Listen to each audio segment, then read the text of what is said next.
So I'd just like to introduce the subject for this evening.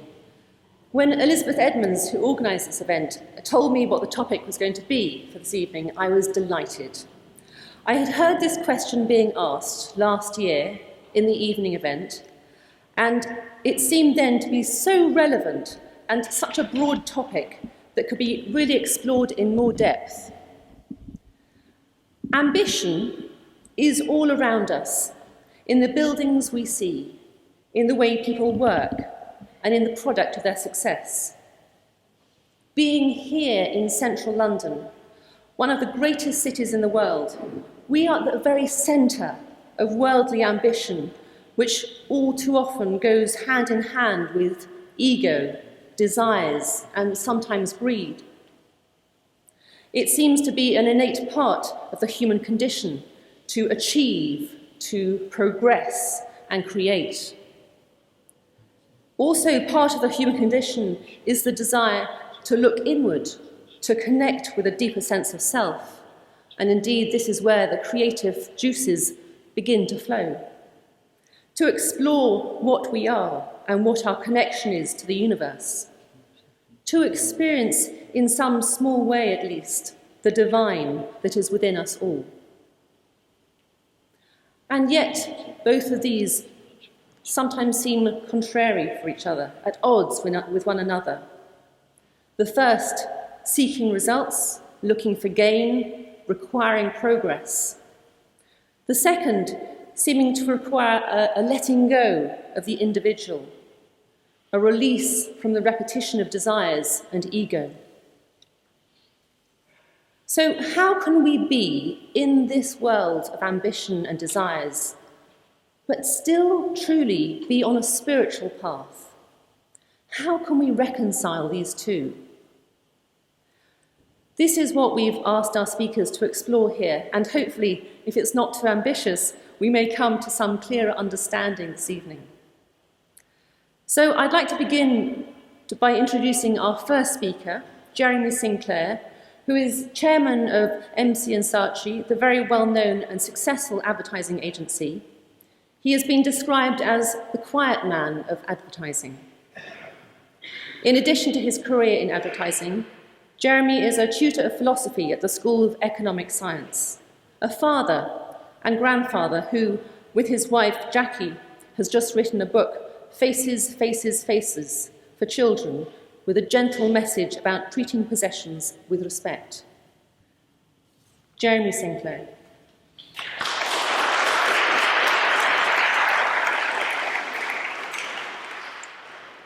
Thank you very much for that introduction. You've stolen most of the thunder from what I was going to say, but I'll go through it anyway. And if you feel a bit tired, just nod off. I won't mind. But Emily's introduction, I think, summed up the quandary and the matter beautifully. So, this time last year, this question arose: having ambition and a spiritual life, are they compatible? Now, first of all, I must say that I make no claim to be having subdued ambition or mastered the spiritual life. I make no claim in that. Now, ambition gets a bad press. If you look it up in the dictionary, this is what you'll find. The shorter Oxford Dictionary says, the eager or inordinate desire of honour or preferment. So that's ambition for you. The eager or inordinate desire of honour or preferment. So this is not too spiritual, really, is it? Not so far, anyway. So I thought, well, that's for the Oxford Dictionary. I thought, what about a second opinion? So I turned to the Americans. I thought the Americans would be better at this, being a bit more gung-ho, a bit more willing to climb up the greasy pole. They might be more sympathetic to the whole idea of ambition. So what did Webster say? He said, an eager or inordinate desire for preferment, superiority, power, or honour. So he's made it worse. To be honest, he's added to honour and preferment, he's added the inordinate desire for superiority and power. These are not helping these people, they're really not. Now, Anyway, the Americans can't spell honour anyway, so... Back to the Oxford Dictionary. That's a second and a third definition. The second says ostentation, pride of state. Not too attractive so far. And it doesn't sound like this ambition is going to get you to heaven. And then there's a third. Our hope is in the third. There's a third definition. It's a strong desire to be or to do anything creditable. A strong desire to be or do anything creditable. Guilty, I plead guilty to this. I may be guilty to numbers 1 and 2, but I'm not prepared to admit it, not here, not in front of you, particularly not in front of my wife who's sitting there. But number 3, the strong desire to be or to do anything creditable is recognisable, very recognisable.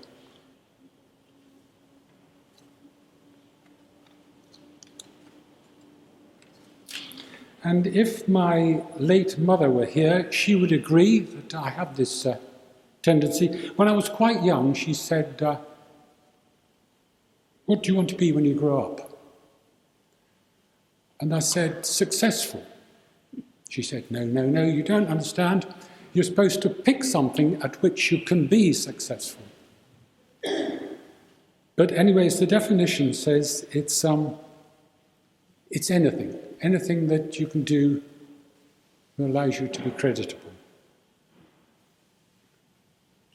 Now, is this a barrier to spiritual work, to spiritual life? In the end, you're going to have to decide, and I'm going to offer you a few thoughts tonight.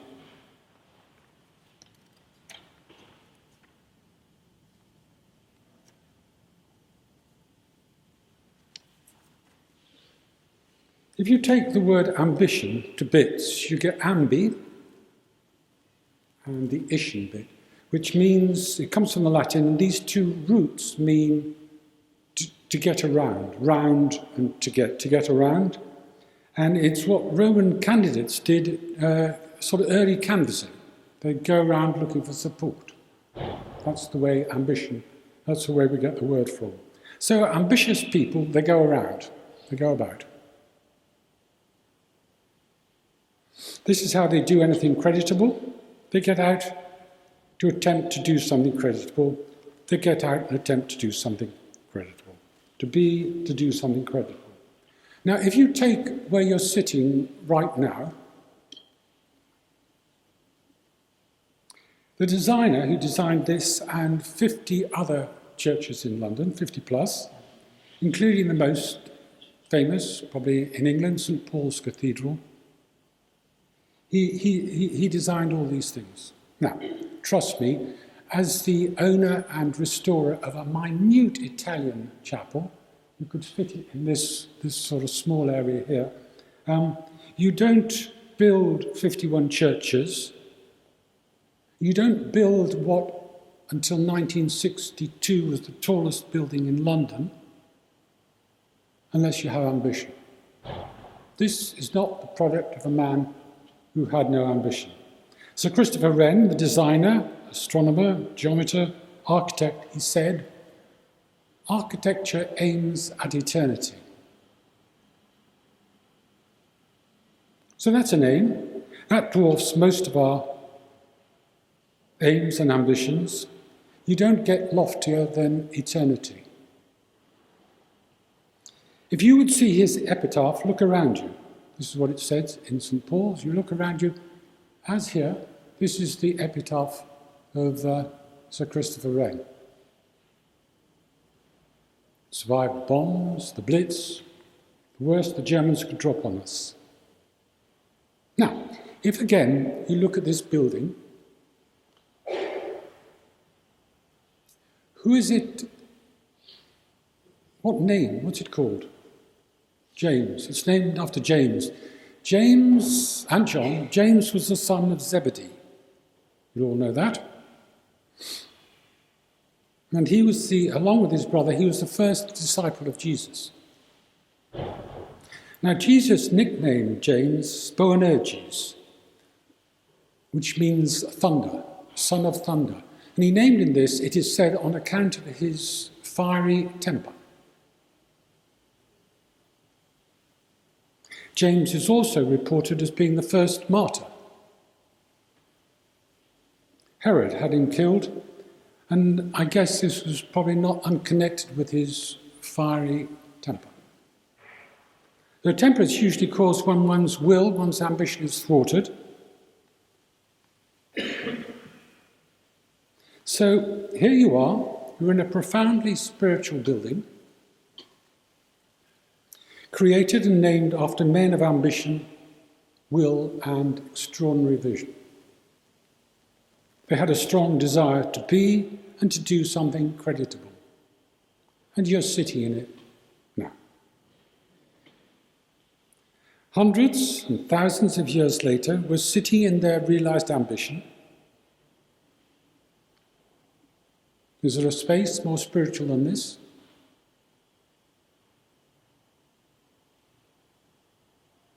Let's look for a moment at the proposition the other way round. Is it possible to be seriously ambitious without a spiritual dimension? So I'm now asking you the question the other way around. Is it possible to be seriously ambitious if you don't have a spiritual dimension? If you like your work to echo down the ages, stick to the spiritual. The spiritual work outlasts the materialists, even the artists and the scientists. As men get richer, artists get superseded, the scientists get surpassed by their successors.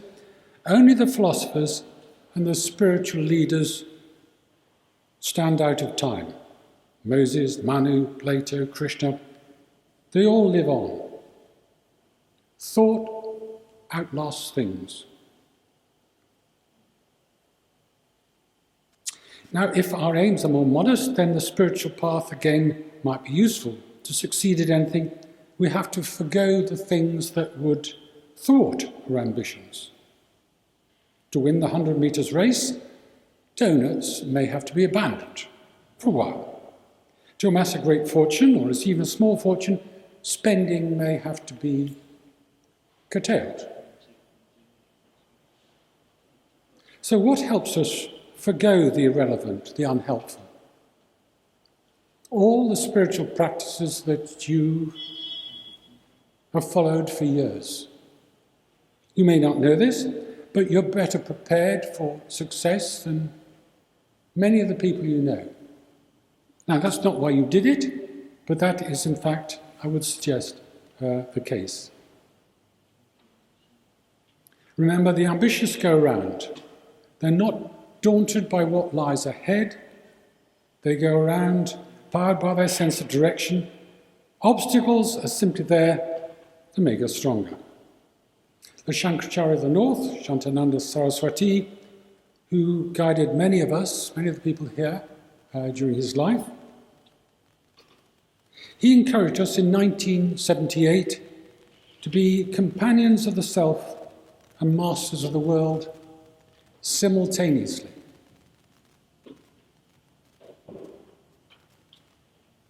In the spirit of Advaita, there is no separation of the spiritual and the practical. So, if we have established, helped by Sir Christopher Wren and St. James, that ambitions don't have to be harmful, they can be good, or at least they can be neutral, are all ambitions equal? The short answer is, it may not be the ambition which is dangerous, but the pronoun which precedes it. My ambition might be good for me, but probably not too good for everyone else. If the ambition is for all men, then that changes everything. The ancient prayer, which many of you know, all be happy, all be without disease, etc. Now, coming even closer to home,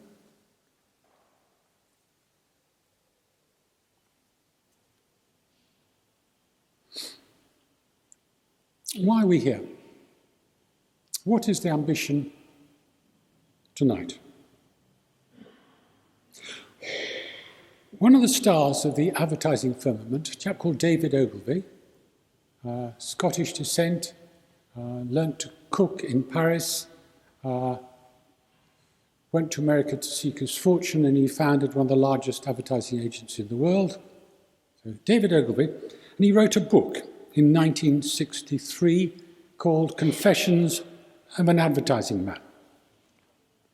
Now, I recommend this book to anyone who enjoys and appreciates succinct writing and lucid thinking.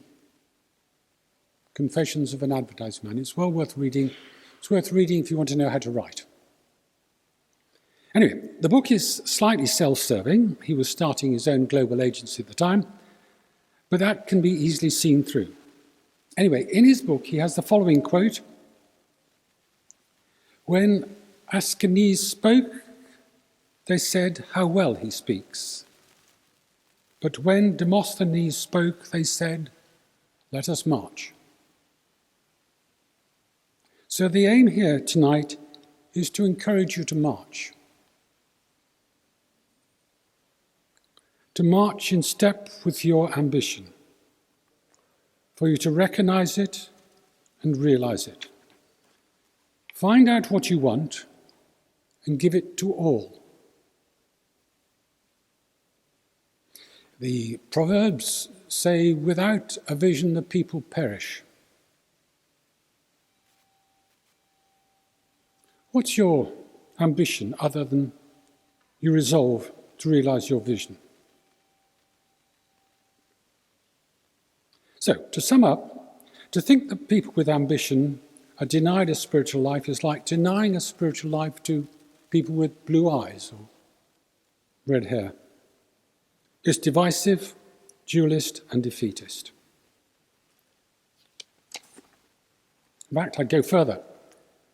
To overcome the barriers to self-fulfillment, ambition is required. To be of service to the world, ambition is required. And the bigger your ambition, the better, at least the size of St. Paul's. So your ambition keeps you going around the difficulties, round the rocks, round the storms of life.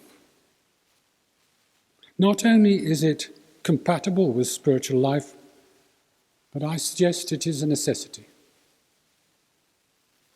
Thank you.